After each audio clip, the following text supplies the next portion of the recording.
नमस्कार, स्वागत है सभी आंगनबाड़ी सेविका सहायिका बहनों का हमारी आज की सच्ची खबरों में। तो बहनों, जैसा कि आप सभी को पता है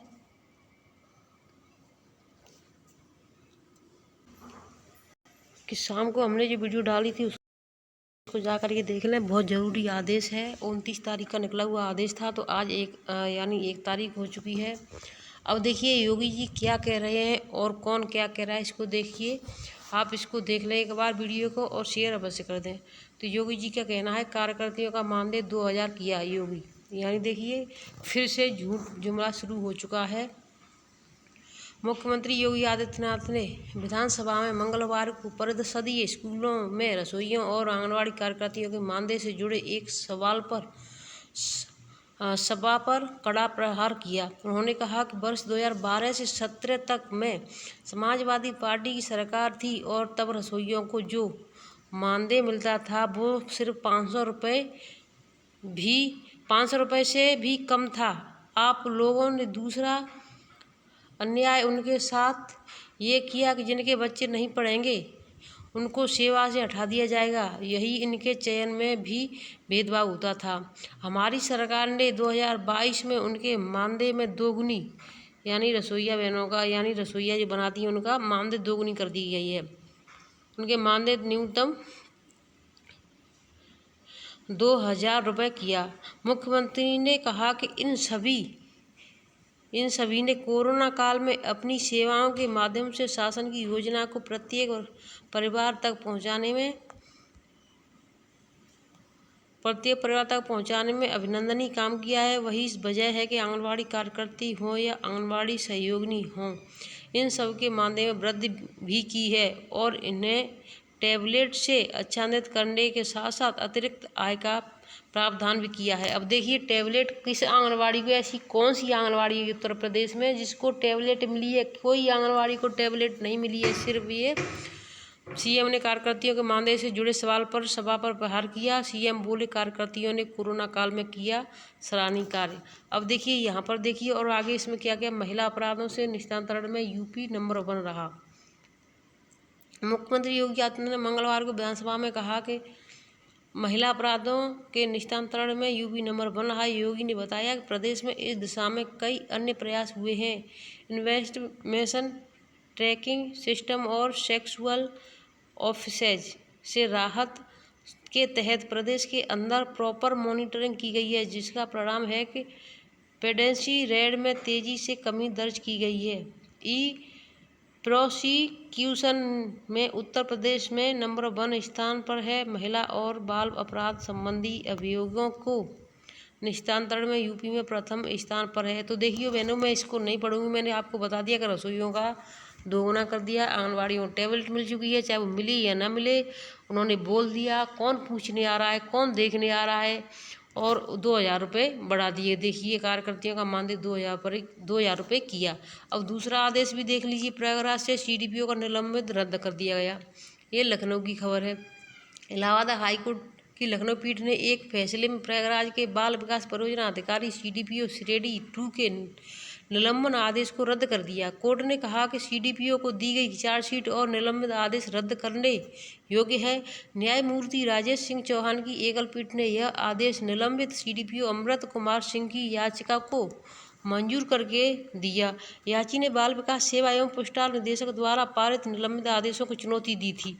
अब देखिए जो निदेशक हैं उन्होंने सीडीपीओ को निलंबित करने के आदेश दिए थे, लेकिन उन्होंने अपना ये कोर्ट में डाल दिया और कोर्ट से उनको क्लीन चिट मिल गई और उनके फैसला यानी रद्द कर दिया गया कि ये निलंबित नहीं होंगे।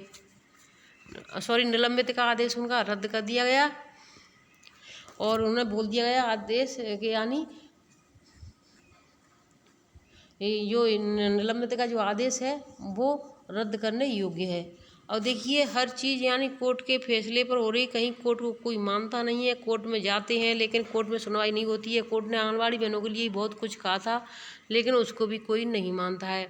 16 के सापेक्ष मात्र 6 सीडीपीओ बाल विकास में है। जिले में 2900 से अधिक आंगनबाड़ी केंद्र हैं। सुपरविजन के मात्र 26 सुपरवाइजर काम बोझ से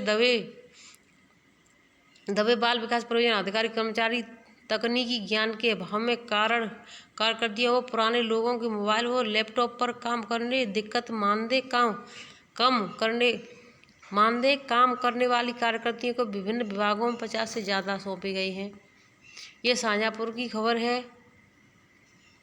वर्षों से उत्तर प्रदेश में अधिकांश विभागों में अधिकारियों कर्मचारियों की नियुक्ति न होने और विभागों के डिजिटलीकरण के कारण विभागों में बचे स्थायी अधिकारियों व कर्मचारियों पर क्षमता से अधिक काम बोझ पड़ता जा रहा है देखा जा रहा है। सरकारी विभागों में से ही एक विभाग महिला एवं पुष्टार विभाग है, जिसके तहत जिले में 16 ब्लॉकों में ग्रामीण एवं शहरी क्षेत्रों में 2900 से अधिक आंगनबाड़ी केंद्र व मिनी आंगनबाड़ी केंद्र संचालित हैं, जहां बच्चों की प्राथमिक शिक्षा, पौष्टिक आहार, गर्भवती महिलाओं एवं धात्री को पौष्टिक आहार एवं साफ सफाई एवं स्वास्थ्य जानकारी का दायित्व आंगनबाड़ी कार्यकर्ता एवं सहायिकाओं द्वारा किए जाने व्यवस्था वर्ष 1975 में योजना के तहत ग्रामीण क्षेत्र, पंचायत एवं शहरी ब्लॉक स्तर पर समाज की कमजोर वर्ग की स्वेच्छा से अपने गांव काम करने वाली ऐसी महिला जिन्हें 5, 8वां व वर्तमान में हाई स्कूल व इंटरमीडिएट तक शैक्षिक ज्ञान हो, इसके लिए किसी प्रकार के मोबाइल, लैपटॉप, टैबलेट आदि पर काम करने ज्ञान की आवश्यकता न थी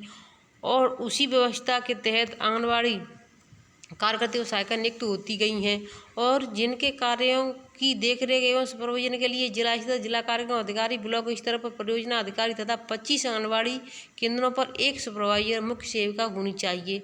पर वर्तमान समय जिला कार्यक्रम अधिकारी अरविंद रस्तोगी के अनुसार जिले में 6 परियोजना अधिकारी, CDPO, 26 सुपरवाइजर तैनात हैं। जिले में 10 परियोजना अधिकारी व करीब 110 मुख्य सेविकाओं के पद रिक्त हैं। अब बताइए इतने जो रिक्त हैं तो कैसे कहाँ चेकिंग करने और कहाँ पर। इसी तरीके से आंगनबाड़ी बहनों का जो कर दिया है कि एक आंगनबाड़ी को 3-3, 4-4 केंद्रों का चार्ज है और वो भी यानी जो अतिरिक्त जो मानदेय मिलता है 1500 रुपये प्रोत्साहन वाला, तो उसको भी नहीं मिलता कि जब कि वजन लंबाई पुष्टार बांटना, बच्चों की वजन लंबाई लेना और उसको पोस्टर ट्रैकर पर अंकित करना, समय से भरना और उनका यानी कि रजिस्टर पर भी अंकित करना। देखिए सबसे बड़ी, लेकिन सरकार इन चीज़ों को नहीं देख रही है। सरकार को सिर्फ बचत करनी है और सिर्फ झूठे अखबारों में निकलवानी है कि हमने इतना कर दिया। आंगनबाड़ी केंद्रों पर पोषण संघ पढ़ाई भी गाइडलाइन जारी हो चुकी है। अब वाराणसी से है। आंगनबाड़ी केंद्रों में अब स्वास्थ्य एवं पोषण के साथ अध्ययन व अध्यापन की भी बात होगी। अब इन केंद्रों पर पोषण भी पढ़ाई भी कार्यक्रम लागू होगा ताकि स्कूल पूर्व शिक्षा को सुदृढ़ किया जाएगा। इसकी तैयारी शुरू हो गई है। बाल विकास सेवा एवं पुष्टार विभाग ICDS की निदेशक सरित कौर ब्रोका की ओर से इस आशय की गाइडलाइन जारी कर दी गई है।